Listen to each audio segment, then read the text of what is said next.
keep in mind, it's all connected. It's all connected.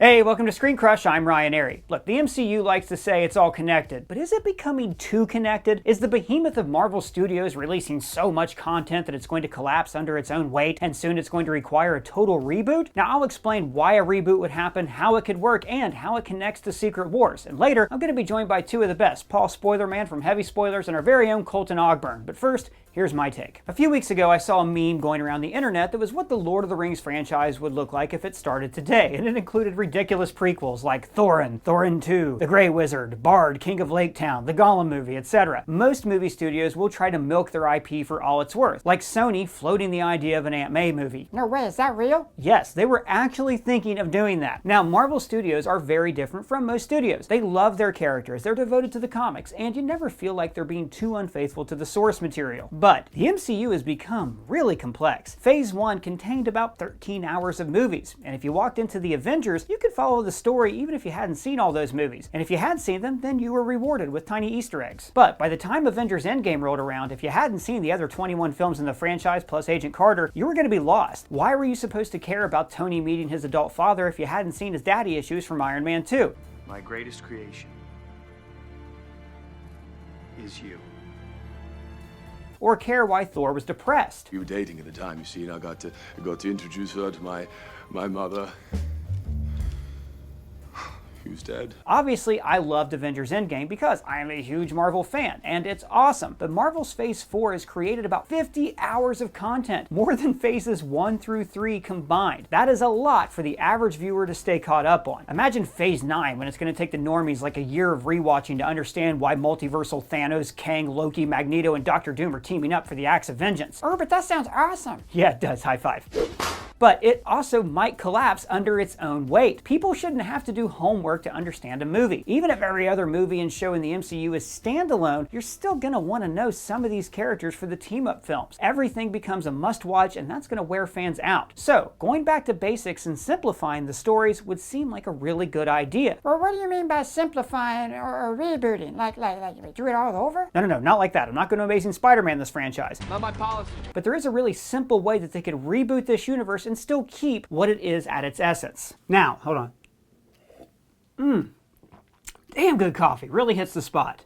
Can I have some coffee? No, because you're a little dog. But you know everybody, I'm no coffee expert. And that's why I like Trade, the sponsor of this video. Trade is a coffee subscription service that matches you with your own personal coffee selection by giving you personalized recommendations based on your own preferences. I mean, these days, the grocery store selection, well, it's not what it used to be. You'll usually find 5 versions of the same brand, but Trade connects you with the best local roasters that you can't find in most groceries. And trust me, local is way better. Trade makes it easy for you to discover and try new coffees based on your preferences. Then your coffee is roasted and shipped within 24 hours of your order. So you know it's going to be fresh. From farm to cup. Smells really good. That's right, Doug. So for instance, they paired me with dark coffees that go really well with milk. It's called Ember from Alma Coffee, and it's straight from Honduras. It's an extra dark roast with hints of double chocolate cake, berry compote, and Bernie marshmallow. Perfect for cozy movie nights. It's the kind of coffee that I would have never tried on my own, but Trade is introducing me to all these new roasts that I love. Trade also makes for a terrific present for the holiday season. It's the gift that keeps on giving. And right now, Trade is offering ScreenCrush viewers a total of $30 off a subscription and access to limited time holiday specials at drinktrade.com/ScreenCrush. That's drinktrade.com/ScreenCrush for $30 off. It's the gift that keeps on giving. Now can I have some? Afraid not, buddy, but here's a high five.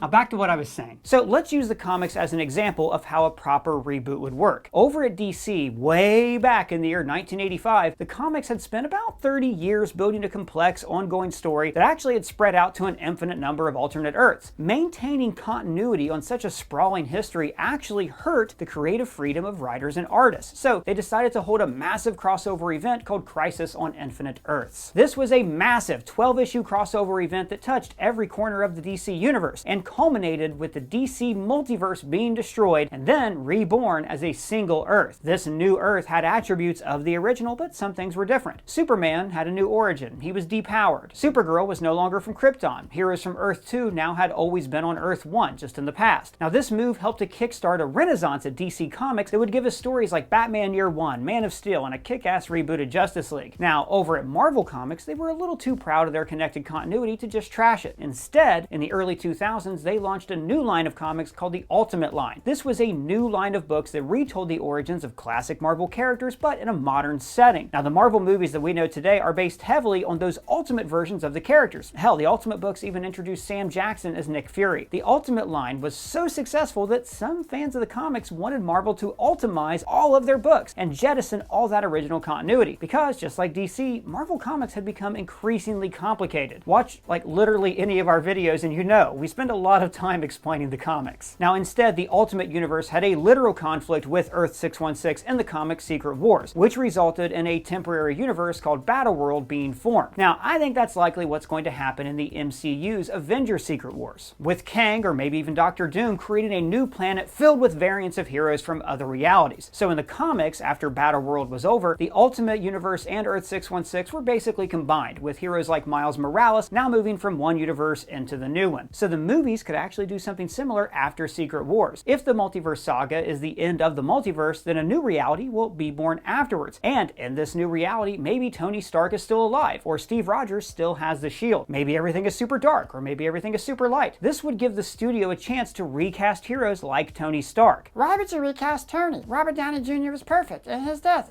was perfect. I know. I love Robert Downey Jr. in the role, but look, as a longtime reader of the comic books, I don't see Tony Stark as tied to one actor. I didn't like that we never got to see Tony interact with Professor X, or that Steve Rogers will never fight beside Wolverine in World War II. But killing off the classic characters does give the movie something that the comics struggle to deliver: fresh ideas and new stories. In the comics, new heroes have been taking on the mantle of previous heroes for decades. This started in 1954 when Barry Allen became a new version of the Golden Age hero The Flash. DC quickly reinvented more of its classic Golden Age heroes like Green Lantern or Hawkman. And we see this pattern continuing all the way up to today, with heroes like Miles Morales becoming Spider-Man or Jane Foster becoming Thor. But these changes are always temporary, and comics always revert back to their original formula. Back to formula. We're already seeing this happen in the movies. The Spider-Man home trilogy broke new ground with Peter Parker, gave him access to money, high-tech gear, took him to Europe, gave him super friends. But No Way Home reverted him back to what we know: a poor kid struggling through school, living in a crappy apartment, and wearing a suit made of cloth. Now don't get me wrong, I am pumped for the next Spider-Man movie with Tom Holland, even if he is settling into the more traditional role that he's occupied in the Marvel Universe. So a reboot after Secret Wars would keep most of the elements of the old universe, but could reintroduce old heroes with new faces. It would give us a chance to weave the origins of the X-Men into the early days of the MCU. It could mean exciting new chapters with the characters that we already know and love. T'Challa could come back. Marvel can make it easy for new viewers to jump on board. It was time to get off my ass. Now, we've already heard rumors that they're course correcting after Phase 4, making fewer hours of content and focusing on quality over quantity. Or would this just all backfire by pissing off their loyal fans? Would you stay with the MCU after a reboot? That's a question I want to ask my guests. Alright, but that's just what I think. I'm actually joined here by two of the best. We have my arch nemesis Paul from Heavy Spoilers and ScreenCrush's own Colton Ogburn. And I can't wait to hear what you guys think about this. Should Marvel reboot? Is it getting too overcrowded? Colton, let's start with you. Do you think Marvel would, could, should reboot their entire franchise after Phase 6?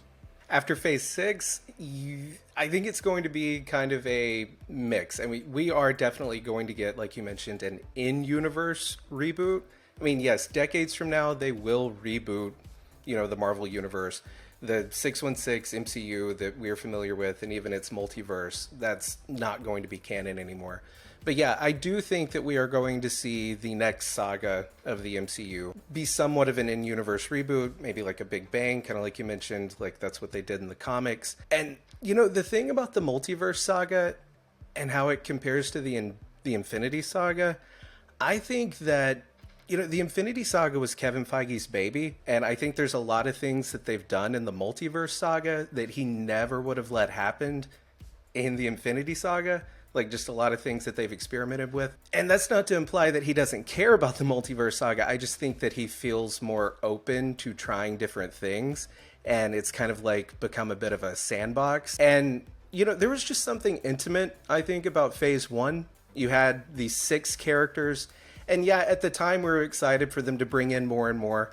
But as they've introduced like 30, 40 new characters that all kind of like lead their own thing, it's becoming just non-sustainable. So I do think that we will and need to see a point where we focus back, and maybe not even on 6 characters, but at least bring it down to maybe 10 or 12 just central characters that we can then stem off from. Because the cool thing about Phase 1 was they introduced the interconnectivity through the post-credit scenes. Like, which movie was it where the Thor hammer showed up? Was that Iron Man 2?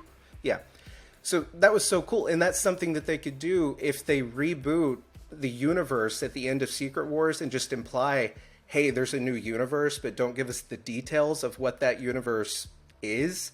Well, then the next phase of the MCU could be little teases here and there. What remains? What's new? Who's going to interact here? So I think that'll be fun to see. So you're telling me you don't think Kevin Feige personally said, turn me into the robot from WALL-E at the end of She-Hulk? Like that was somebody else's creative decision. I think that was definitely probably someone else's decision. I mean, yeah, he had to have signed off on it. Are you saying, do you think it would just be like, okay, well, here's the new universe, and now it's good, the fun is going to be in discovering what's changed in it? Like, what's an example of something we would see there, you think?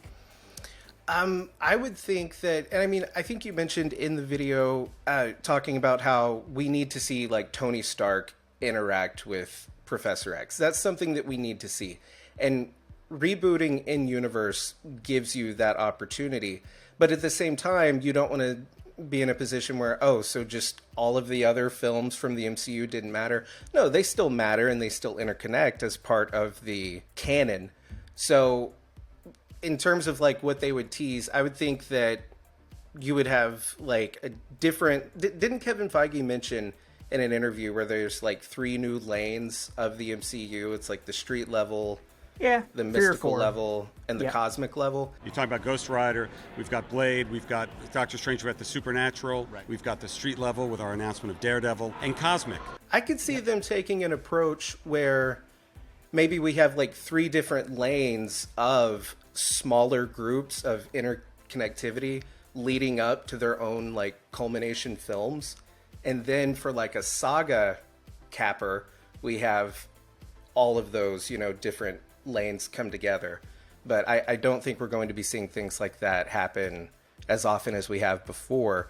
So we may be in a situation where like a Midnight Suns movie is like an Avengers movie in terms of, we're seeing Ghost Rider and Punisher and Moon Knight and whoever team up together. It would give an opportunity to maintain what we've already seen in other films, understand that as canon, but give a new fresh take and kind of a bit of wonder that I think has been lost in Phase... And I'm not a big Phase 4 hater. I enjoyed Phase 4. I mean, no, it's probably... Yeah, it's the least great phase, but I've enjoyed it. But I think that the wonder has been lost a little bit, that wonder that we had in the earlier phases. And I think it is time to kind of dial it back a little. And I think that's a way to do it. Paul, what about you? What do you think? Should they reboot? Where are you landing on this? I think that they should Star Trek it. And by that, I mean, all of the stuff's still canon. They basically do soft reboots. They've got time travel in the universe. They've also got alternate universes and realities. They can do that. I think they probably will streamline things after Secret Wars, and then you might sort of get your bigger what if projects for a while, more disconnected things, and then that'll buy enough time where they can basically be like, we'll start again, we'll start afresh, because there is getting way too much stuff. Like, you think about an audience now, kids, saying an 8-year-old kid, I should have said 10 because it's easier to do the maths, but say a 10-year-old kid, they were born in 2012, that was when the Avengers happened, so they kind of grew up on that, might have got their head around it, but kids being born now who are going to be hitting that age, when we're hitting phase 6 and 7, there's no way they're going to go back and watch all of the movies and all of the TV shows, especially the Disney Plus stuff, things like, She-Hulk, Moon Knight. I can't see people, kids that age going, I must go watch this thing to understand what happens. So they will have to basically condense everything, make it a lot simpler. Like Transformers, that's another example where I was working on a trailer breakdown today, and I realized like there's so much continuity here, and they have rebooted it several times. And you have lost those big names by keeping things in the same continuity. Like DC have been smart enough to have several versions of Batman and not just be like, well, the character died with Christian Bale and we're never bringing him back. So I think things like your Iron Mans, your Steve Rogers, they'll all be brought in through the multiverse, and then it'll be pulled together as one timeline with maybe different actors who are ready to take, a 10-year part of their career where they're going to play these roles. And I can see that the continuity very much being in place if you want it to be in place, but it'll also be a case like with Star Trek with a J.J. Abrams reboot where, if you want to jump on from this point, it's fine and you don't need to know anything else. We might reference some of the stuff for the older fans, but you can 100% just jump onto this and go from there. I don't know why I said 100% like that. Sound like an idiot. Well, because you're English. Okay, so the problem though with the J.J. Abrams reboot is that particular movie had that one line that was like, it's an alternate reality. An alternate reality.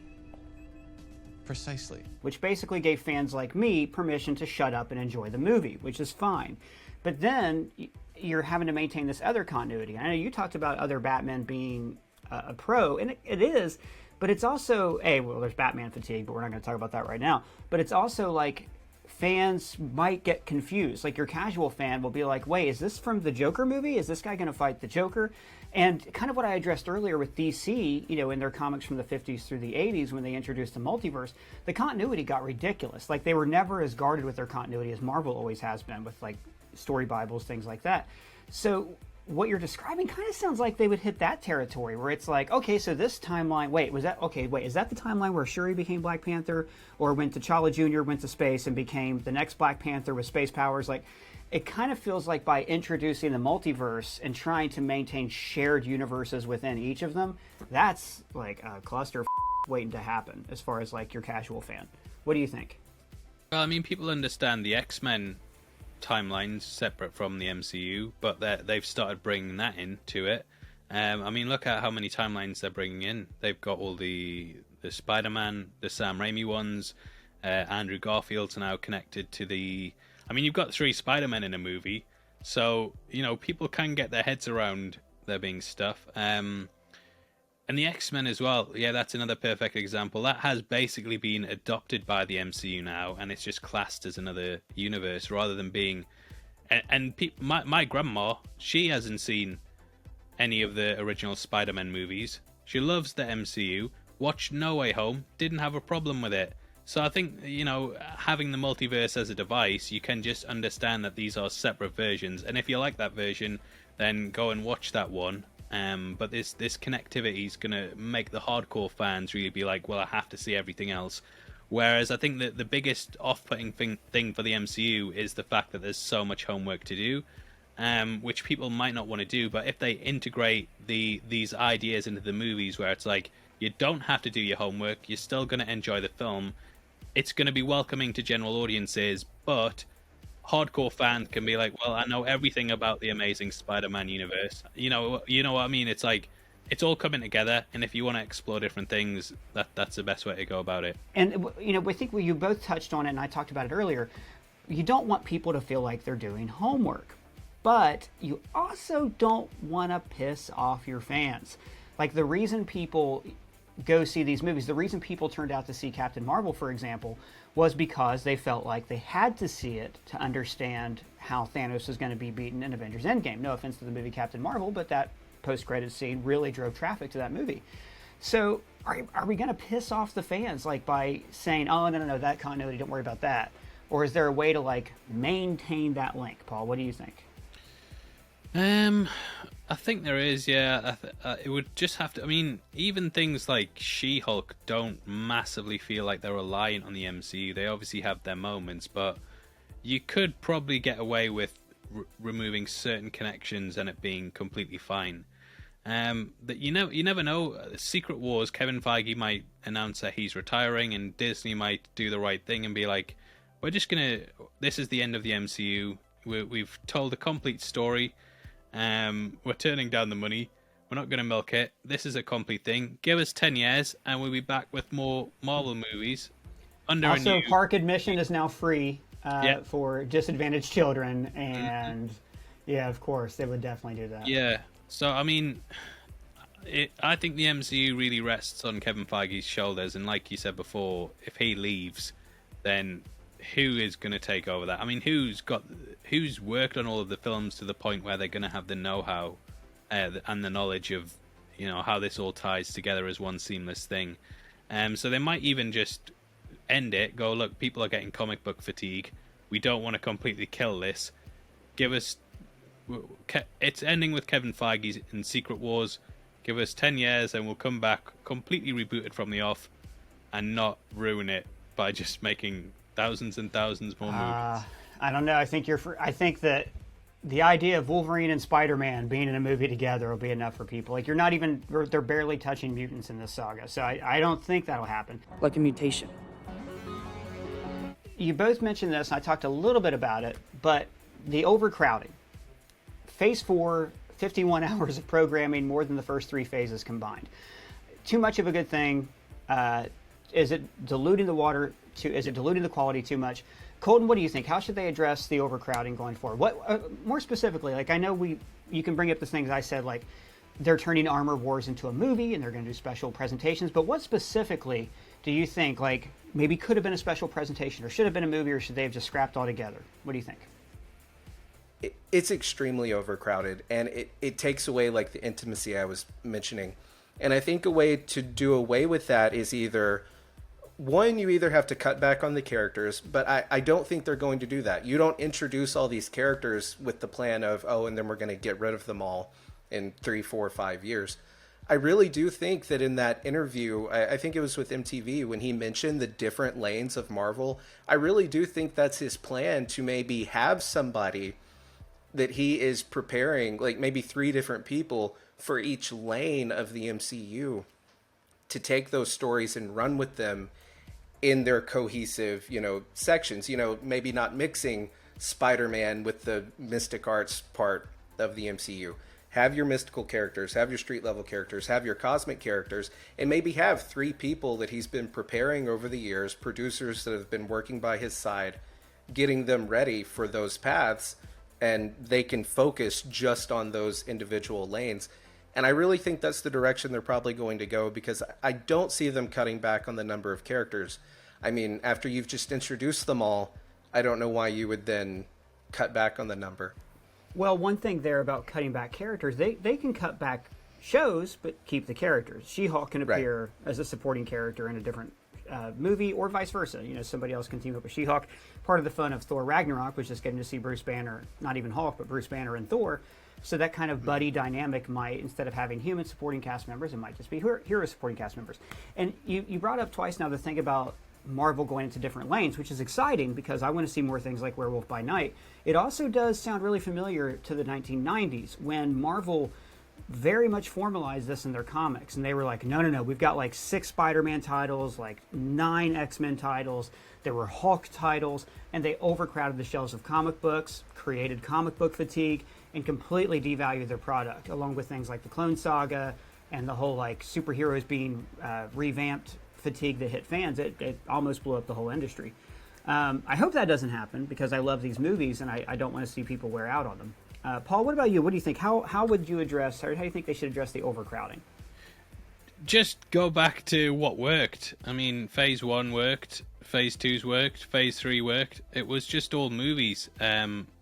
Maybe the odd special presentation, but I just don't think the Disney Plus shows are written to a high enough standard where they're good.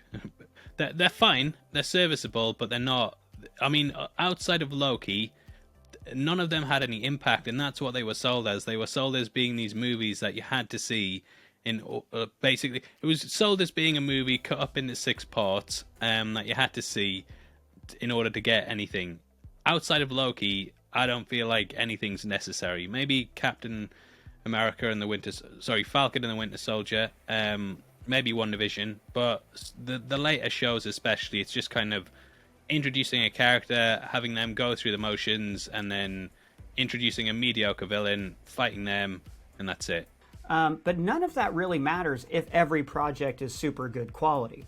And I think when we start to talk about superhero fatigue or overcrowding, it really just boils down to, is this as good as what came before? You know, like, I think Thor: Love and Thunder is a little under, I think people are too hard on it, but it's definitely not the movie Ragnarok was. Neither is Wakanda Forever is not the movie that Black Panther was, but for different reasons. You know, we'll see where Guardians 3 and some of these other movies take us, but like some of these projects, I feel like they could have made a kick-ass She-Hulk movie, you know? A really kick-ass She-Hulk special. And I can't get past the visual effects and how they were so obviously rushed and not ready for that budget and everything. Like, even how they introduced Scar. I mean, in episode 1 when they teased the Sicarian ship, you're thinking like, World War Hulk's coming, they're going to introduce Scar, it's going to be crazy. And then the reveal was Hulk standing there at a barbecue going, "This is my son," and then he walks out. You know what I mean? It just feels like they're kind of resting on their laurels a bit and being like, well, we can do what we want now. We don't have to we're not fighting it out with our C-list characters like they were in Phase 1. And even Phase 2, like things like Guardians of the Galaxy. I mean, when you heard that was being made, it was kind of like, oh, what the hell are you doing, making a Guardians of the Galaxy movie? And it just kind of feels like they've hit a point now where they're like, well, the audience will come. If we film it, they will come. And I think Phase 4 has been the shake-up that they've needed almost, because there are reports that they are going to focus on quality over quantity now. And, you know, maybe this was just the misstep that they needed. I mean, we make videos and sometimes you just hit home run after home run, and it's like, anything I put out, people are going to watch, and then you'll hit a low period, and it's like, you know what, I need to step back, think about what I'm doing, focus on maybe more of a strategy to this, and then you build it back up, you know what I mean? I love how this Marvel video totally became about heavy spoilers. That's where you're at right now. Yeah. And sometimes, you know, when you're making movies, you think, I should just spend more time with my twins. Yeah. I should really make better merch. I should do a House of the Dragon follow-up video. It's a therapy session. Exactly. If you haven't seen the channel Heavy Spoilers, he's great. Paul, I don't know how you get these videos out so fast, but he covers so much stuff that we here at ScreenCrush don't even have time to. He's got great breakdowns on Prey, House of the Dragon follow-up videos I'm really jealous of the views on. You should really check his channel out. Colton writes for us, makes videos here at ScreenCrush. He's on camera sometimes, so you subscribe to both of their Twitters. So, Paul, where can the people find you? Just search Heavy Spoilers. That's all you need to look. Heavy Spoilers. Be there somewhere. And Colton, where can the people find you? You can find me on Twitter at Colton_THO. All right, well, thank both of you for joining me, and we want to hear from all of you down in the comments below. Let us know what you think. Should they reboot the MCU? Is the MCU doomed to fail? Should Kevin Feige retire and quit now? Let us know in the comments or at any of us on Twitter. And if it's your first time here, please subscribe and smash that bell for alerts. For ScreenCrush, I'm Ryan Airy.